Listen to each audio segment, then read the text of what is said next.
nós espíritas fomos premiados com esse missionário Francisco Cândido Xavier. Mas, em verdade, o presente não ficou restrito aos espíritas, ao espiritismo. Chico Xavier era uma referência de paz, de harmonia, de amor a todas as criaturas. Todos nós sabemos que ele abraçava as pessoas com igual intensidade de carinho e jamais perguntou a quem quer que fosse que religião aquela criatura professava. Recebeu, através da psicografia, milhares de mensagens consoladoras para mães e pais sofridos, mães religiosas, mães católicas, evangélicas, ateias. Pouco importava de onde tinha chegado aquele coração sangrando, ele estava pronto para atender feliz, para abraçar, para transmitir às pessoas aquele jato de esperança, aquela força de continue vivendo. Seja uma pessoa que confia em Deus, na providência divina, porque a morte não é o fim. Então Chico Xavier veio, primeiramente, mostrar, demonstrar, comprovar, através de fatos, que a vida continua após a morte, trazendo fenômenos excepcionais. Em 1932, ele com 22 anos, um menino, recebe o primeiro livro mediúnico, que é um chacoalhar, que provoca um impacto extraordinário nos literatos, nos pensadores, nos membros da Academia Brasileira de Letras. Parnaso de Além-Túmulo, com 14 poetas desencarnados, mortos para os homens, vivos para a espiritualidade.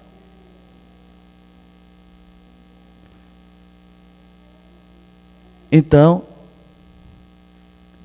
ele estava abrindo as portas da esperança para todo mundo. A morte não era o fim. Porquanto nós sabemos o quão difícil é imitar, ou tentar imitar, o estilo de quem quer que seja. E quando tenta-se imitar, leva-se aquela mesma temática e incorre-se em falhas que são facilmente identificáveis. Mas quando este livro, com poesias de Olavo Bilac, Cassimiro de Abreu, Cassimiro Cunha, Augusto dos Anjos, paraibano Augusto dos Anjos, Castro Alves.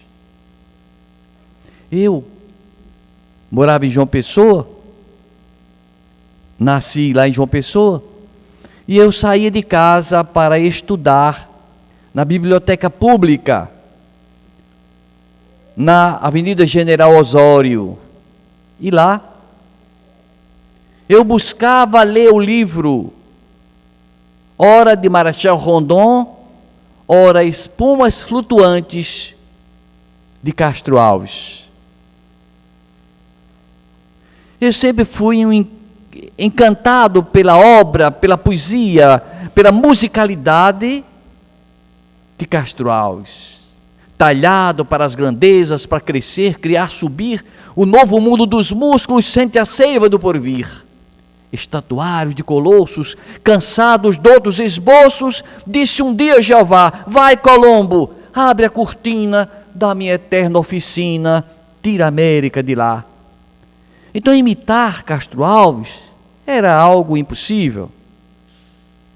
Mas um médium mineiro de Pedro Leopoldo recebera Castro Alves e tantos outros poetas. Os escritores e poetas, os membros da academia começaram a analisar e se questionar. Só podia ser um sábio, alguém que tivesse profundos conhecimentos filosóficos, científicos, para escrever, por exemplo, as poesias de Augusto dos Anjos. Mas quando se informaram quem era aquela pessoa que escrevera aqueles livros, aqueles poemas naquele livro, se chocaram. Era um jovem de 22 anos, que tivera um curso até o primário, que não estudara língua nenhuma, filosofia alguma, que não tinha estante, biblioteca em casa, que na cidade que ele morava não tinha biblioteca. Como é que ele teve acesso àqueles estilos? Alguma coisa precisava ser esclarecida. Como escrever à maneira daqueles autores fantásticos?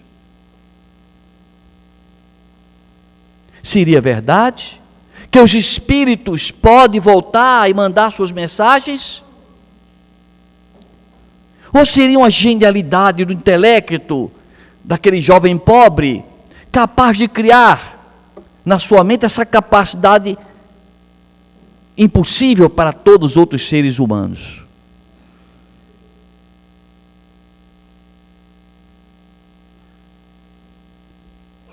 Humberto de Campos, escritor, analisa as poesias e dá a mão à palmatória. O estilo está perfeito.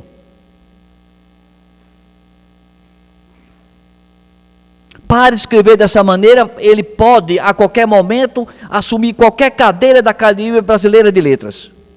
É um gênio. Chico, você vai assumir? Não, nenhum desses livros me pertence. Eu não quero um centavo desses livros, porque eu não fiz esforço intelectual para escrever. Os Espíritos escrevem por mim. E aí abriu um leque de oportunidade para milhões de criaturas sofridas, religiosas, que mal acreditavam que a gente pudesse, estando no outro mundo, dar recado e dar notícias de como é o lado de lá.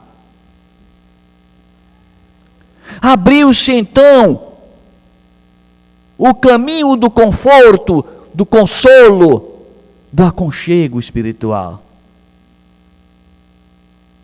É uma bênção, que não veio como exclusividade para o Espiritismo, mas veio para o mundo todo. Seus livros já foram traduzidos e publicados em vários países. É a mensagem que Deus manda através deste homem fantástico, Francisco Cândido Xavier. Não se trata apenas do fenômeno em si, do fenômeno da psicografia que ele explicava. Quando eu escrevo as poesias, os poemas,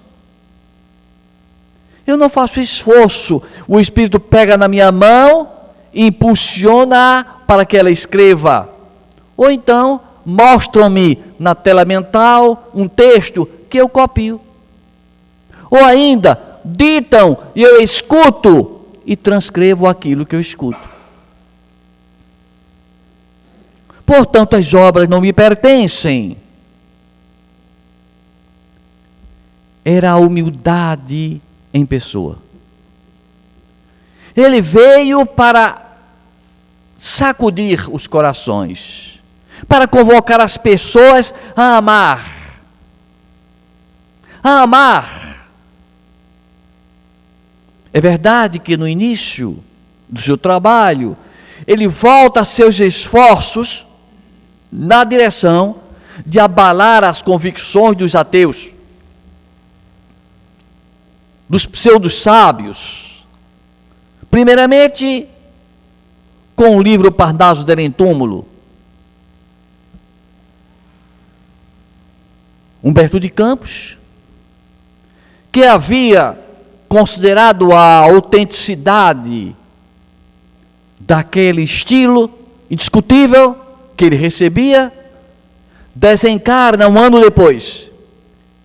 E do mundo espiritual começa a mandar a mensagem através de Chico. E a Federação Espírita Brasileira começa então a publicar livros e livros para espalhar pelo mundo inteiro. Mas nós somos humanos e pensamos em dinheiro, em riquezas materiais. E a viúva de Humberto de Campos, vendo o sucesso, as vendas incessantes das edições dos livros publicados por Humberto de Campos, entra na justiça para pleitear, para reivindicar os dividendos, os royalties das vendas dos livros. E esse processo rola por vários anos. E em 1944 o juiz bate o martelo, dizendo para a viúva de Humberto de Campos que os direitos que ela tinha sobre Humberto de Campos terminava com a sua morte biológica. E ponto final. E ponto final. Mas Chico Xavier não foi só aquele médium que psicografou poesias, poemas, romances fabulosos, históricos, que traz-nos dados que podem ser constatados pela própria arqueologia, pela própria história, como Paulo Estevão, há 2.000 anos, Renúncia, com centenas de fatos poucos conhecidos ou totalmente desconhecidos, carentes de constatação e outros constatados depois. Era fabuloso o que se passava com aquele homem, com aquele jovem, que dedicara a sua vida para servir a Jesus. Para servir a Jesus. Sofrendo, e nós não aguentamos sofrimento. Eu, particularmente, no ditado popular, bato fofo. Com doença eu bato fofo. Mas ele enfrentou várias cirurgias, terminou a existência física, cego de um olho, com problema de labirintite, com problemas cardíacos, mas trabalhando incansavelmente. Porque a dor física, para os espíritos elevados, tem pouca ou nenhuma importância. O que vale é a alma, são os valores espirituais. E aí a gente se lembra do grande filósofo, discípulo de Sócrates, Platão, que falava no mito da caverna, que dizia para todos nós que essa realidade que nós vemos é ilusória, é fantasiosa. A realidade verdadeira, autêntica, é o mundo das ideias. É o mundo espiritual na visão espírita. Portanto, aquilo que Platão descrevia no mito das cavernas, Chico Xavier vivenciava.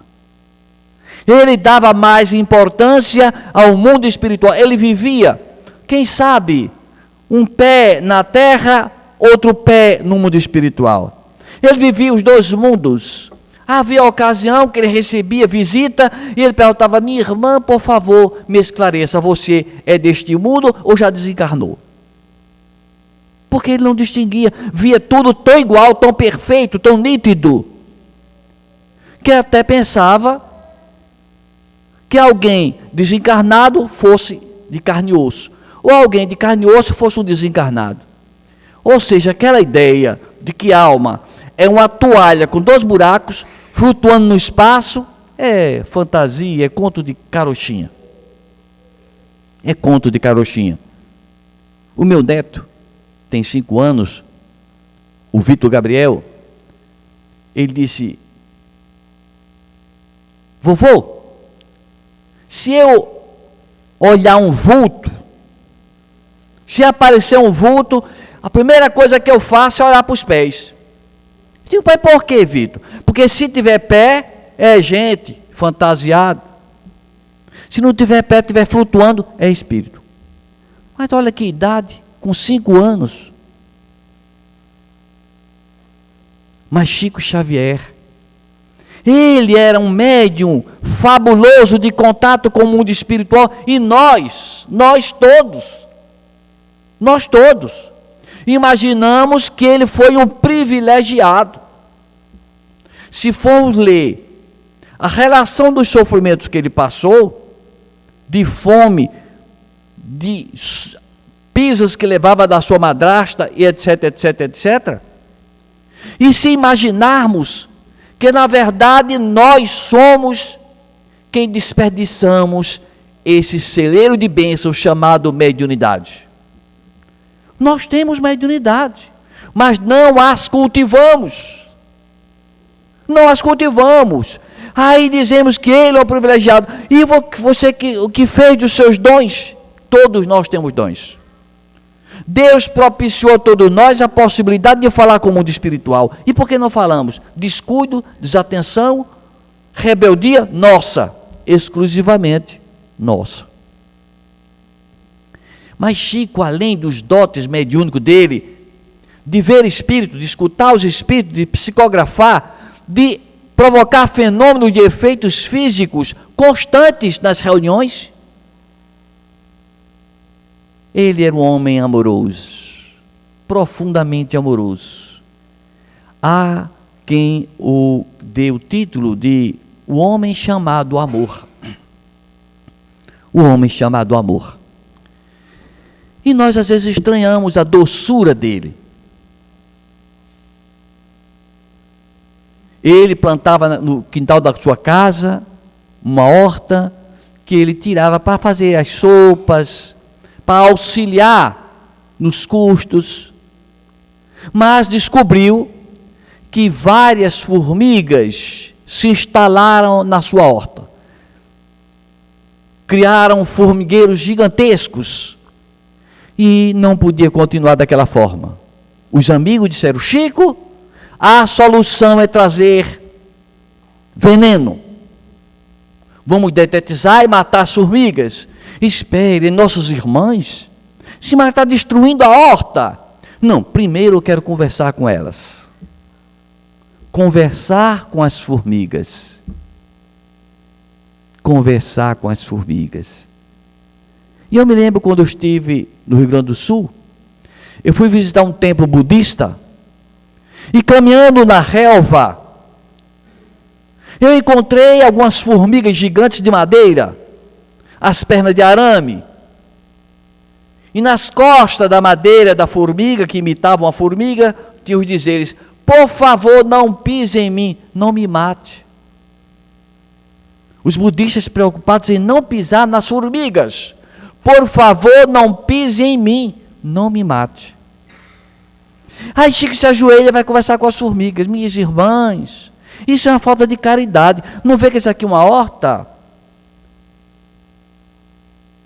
Por que vocês vieram para cá? Olha, vocês nessa direção, vocês vão para aquele matagal, tem planta à vontade, transfiram-se para lá, porque eu vou contar um segredo a vocês. O pessoal está juntando veneno, quem não for vai morrer. No dia seguinte dizem que só tinha uma formiga. Chegue essa formiga, esse é rebelde, esse é rebelde. Então são coisas maravilhosas da doçura do Chico Xavier. Coisas fantásticas, simples. Ele ia trabalhar certa vez, quando no caminho ele depara-se com uma serpente, uma cobra, que se arma para atacá-lo. Ele para, procura contornar, ela vai atrás, volta para cá, ela volta também. Resolveu conversar com a serpente. Minha irmã, eu não vim de ônibus para economizar, e você está atrapalhando o meu caminho. Deixa, eu preciso trabalhar. Vá para o matagal. Se você insistir nessa tua teimosia, sabe o que vai acontecer? Daqui a pouco chega o ônibus, o próximo ônibus, e possivelmente vai lhe atropelar, está ouvindo? E você não vai querer esse fim. Ela baixou a crista, a cabeça, escorregou e se escondeu no matagal. E a gente se lembra de Francisco de Assis, que conversava com os lobos, com os animais. Então Chico Xavier era aquela criatura fantástica, que exalava amor,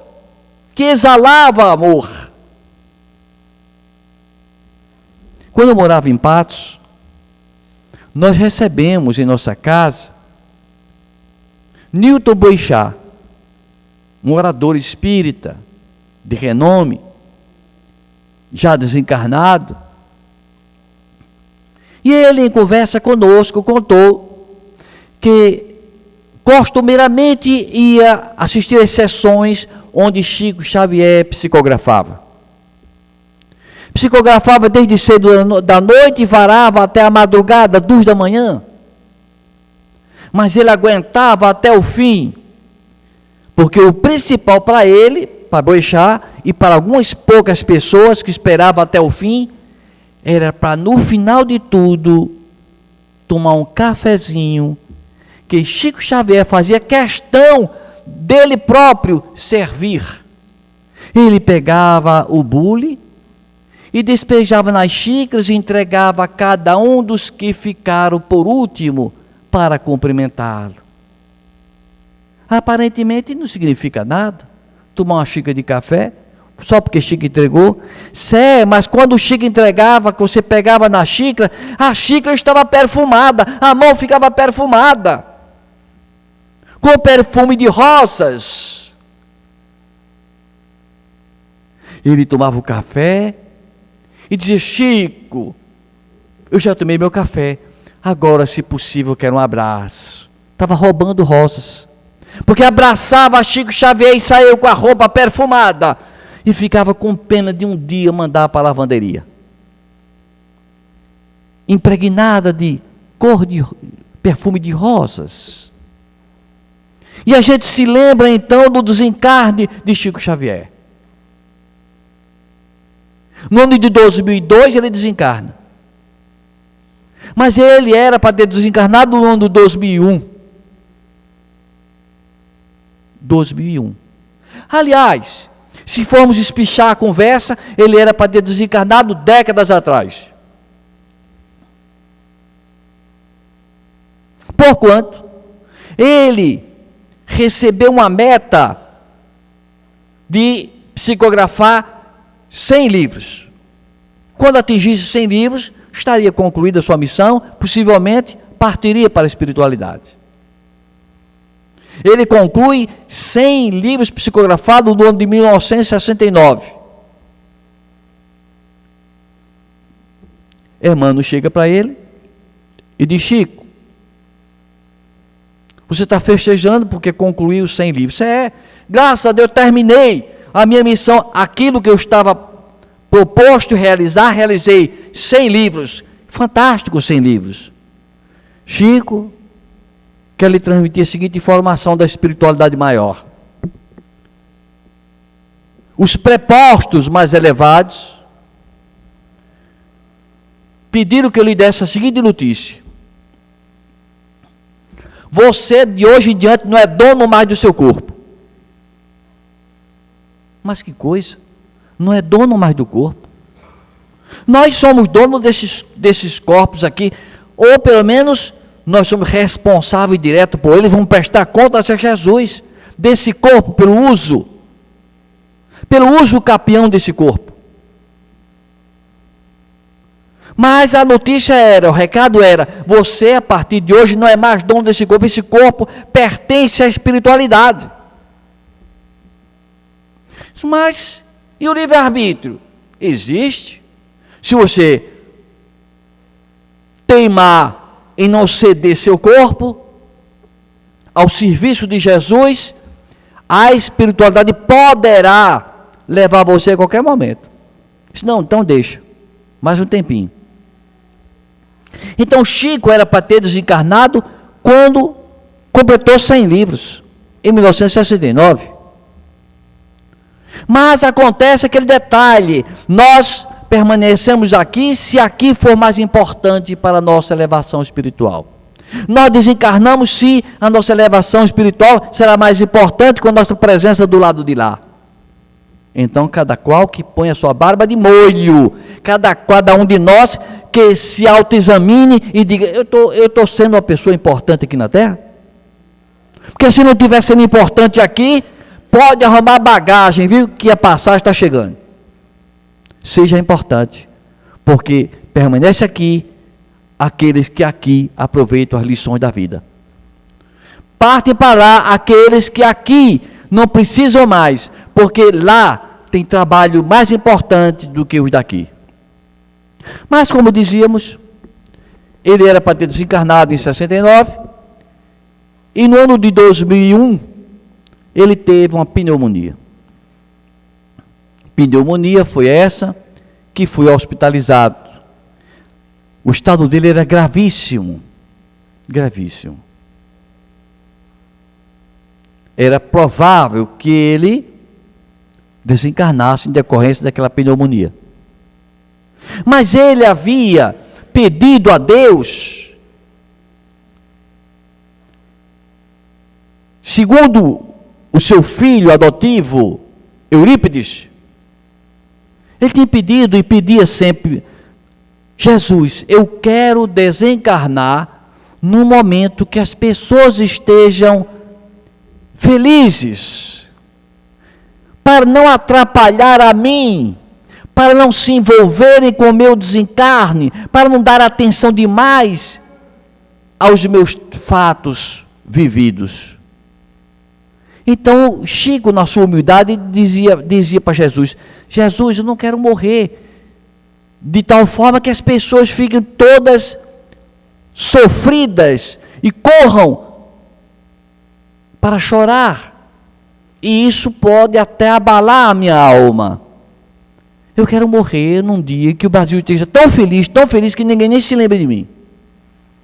E aconteceu dele desencarnar no ano de 2002, no dia exato que o Brasil foi pentacampeão de futebol, pentacampeão mundial de futebol. Atendendo o pedido dele, de bom senso, de humildade, Jesus adia para o ano seguinte o seu desencarne. Mas em 2001, ele estava hospitalizado, lá, não sei se era o terceiro, ou quarto, ou quinto andar de um grande hospital, quando os médicos estavam praticamente desenganados com a sua pneumonia, quando, em frente ao hospital, um jornalista monta seu tripé, sua câmera, e por intuição apontou, direcionou a câmera para filmar o hospital e a janela onde ele estava hospitalizado. Só pode ter sido uma intuição. Ficou filmando aquela janela. Naquele instante que ele estava filmando, passaram diante da câmera 2 fachos de luz materializados que a câmera filmou e entra na janela.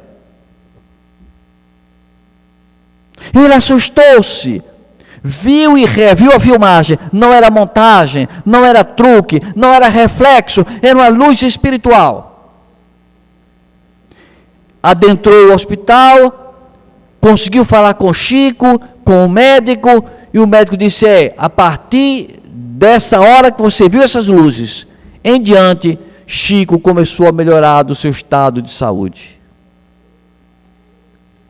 E perguntando a Chico se ele sabia o que era aquilo, ele disse: foi a chegada da minha mãe Maria João de Deus. A mãe de Chico Xavier, em espírito, foi trazer energias para fortalecer, para revigorar a sua alma, para que ele adiasse o seu desencarne para o ano seguinte. Que coisas espetaculares na vida deste homem incomum, que acima de tudo não olhava para a religião de ninguém, que adorava e elogiava os padres, os missionários, os que faziam bem ao próximo, que enaltecia o sofredor, que cuidava do pobre, dos humildes, que abraçava todo mundo. Que homem incomum foi este, que eu convivi na época dele e não tive a coragem de me deslocar da Paraíba para Minas Gerais para conhecê-lo pessoalmente. Eu não sei, mas eu imagino que naquela época eu era mais ou menos obsediado. Perdi essa chance, essa oportunidade. Chico Xavier, o fantástico, o fabuloso Francisco Cândido Xavier. E as mensagens continuam, livros após livros, romances. E no final da sua extraordinária e luminosa missão de mediunato, ele começa a receber mensagens consoladoras para as mães e pais sofridos. E pais sofridos. Elizabeth era uma jovem que tinha 23 anos e que recebera o convite para passar uns dias na casa de amigos em Minas Gerais. Ela viaja do estado dela para Minas Gerais e vai se hospedar numa casa de pessoas espíritas. E ela chega justo no dia que essa família havia agendado uma visita a Chico Xavier. E então ela disse: não se preocupe não, eu vou também, eu sou católica, mas é uma falta de consideração eu não ir. Todo mundo vai, eu vou também. Nunca ouvi falar no Chico, eu não conheço nada, mas aí eu vou, acompanho vocês. E essa jovem vai com os familiares para a casa, a residência de Chico Xavier. E senta-se aqui, conversa acolá. E nisso ela ia caminhando dentro da casa, quando, em sentido contrário, vem caminhando em sua direção Chico Xavier. Chico para, olha para ela, muda a entonação de voz e começa a falar com uma voz familiar. Era uma voz conhecida daquela moça, de Elizabeth. Aquela voz dizia para ela: boneca, por que você se separou do seu marido? Tanto que eu lhe pedi. Ela assustou-se, ficou pálida, porque quem a tratava por boneca era seu pai. Sim, eu sou seu pai, boneca. Eu sou Laudo, não está me conhecendo? Ela estremeceu nas bases porque ela havia se separado, não tinha comentado com ninguém.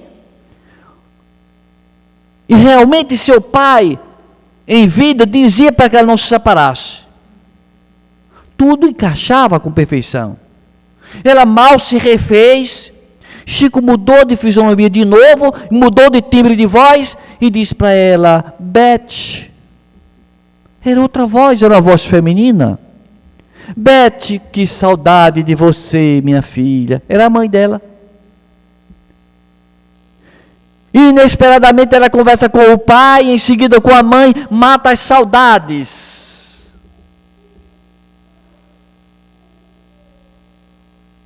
Conta Marcel Souto Maior,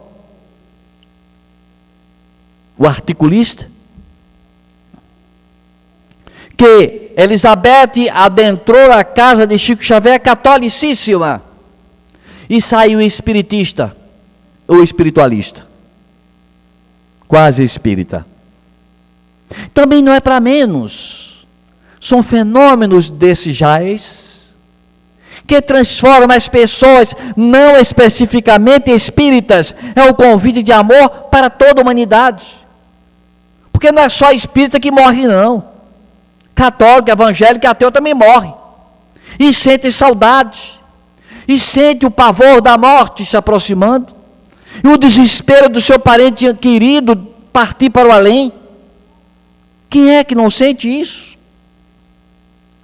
E tem alguém que diz assim: não, o teu parente não morreu, está vivo, está aqui, está mandando te dizer isso, aquilo outro.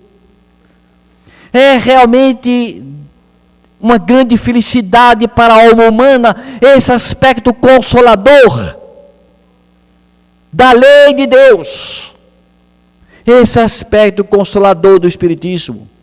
O Espiritismo é o consolador prometido por Jesus, mas essa consolação não é obrigado necessariamente em vida do espírita, porque existe padre médium, existe evangélico médium, existe ateu médium, e a comunicação com além pode ocorrer.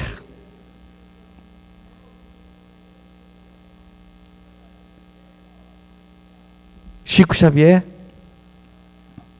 estando em Minas Gerais, sem nunca sair de lá de Minas Gerais, é convidado pela equipe da TV Tupi para ir a São Paulo, para fazer parte do programa Pinga Fogo, um programa cujo título era Fogo, ou seja, era um programa em que colocava-se o entrevistado do canto da parede e se pingava fogo em cima dele com perguntas que derrubariam.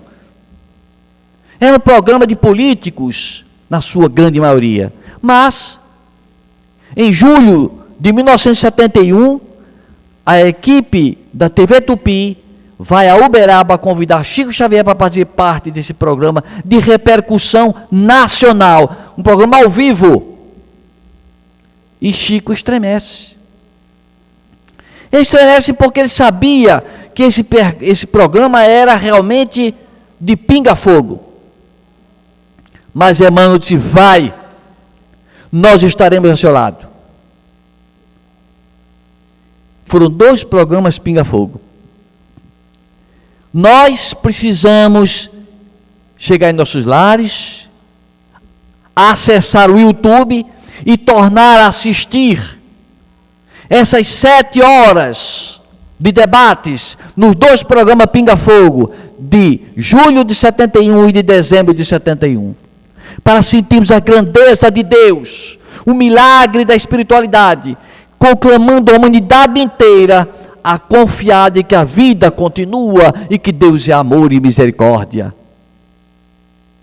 E ele dá aquelas entrevistas, responde a sábios, a médicos, a pastores evangélicos que se perguntam de casa, para ele responder de forma maravilhosamente bem.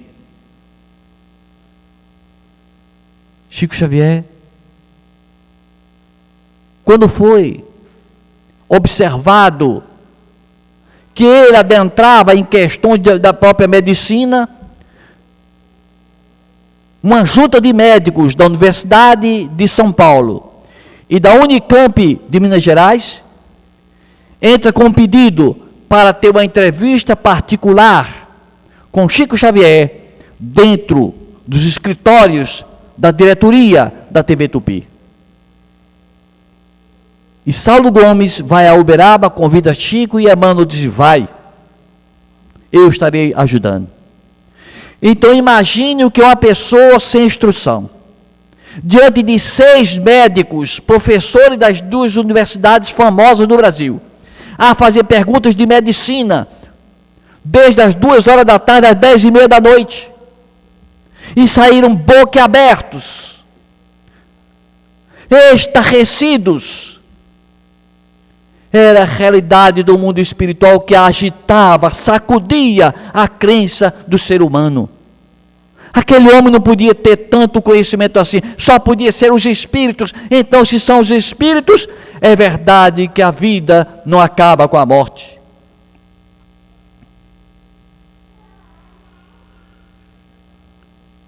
Estando Chico Xavier em Uberaba,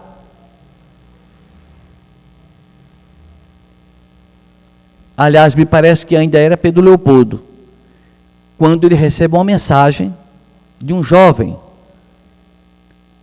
que assinou Maurício e que disse: envie essa carta, por favor, a Goiás, onde meu amigo José Divino está sendo julgado como assassino, e não houve assassinato algum. Eu, Maurício e José Divino estávamos brincando com a arma de José Divino, do pai de José Divino, quando a arma disparou acidentalmente e eu vim a óbito. Portanto, eu quero pedir aos meus pais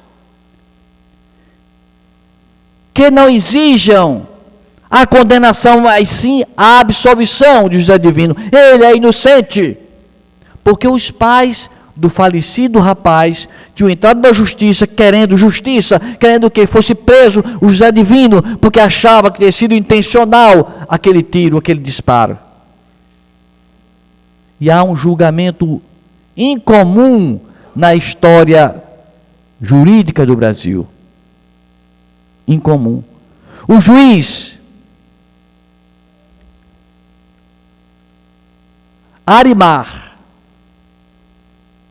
Orimar, o juiz Orimar,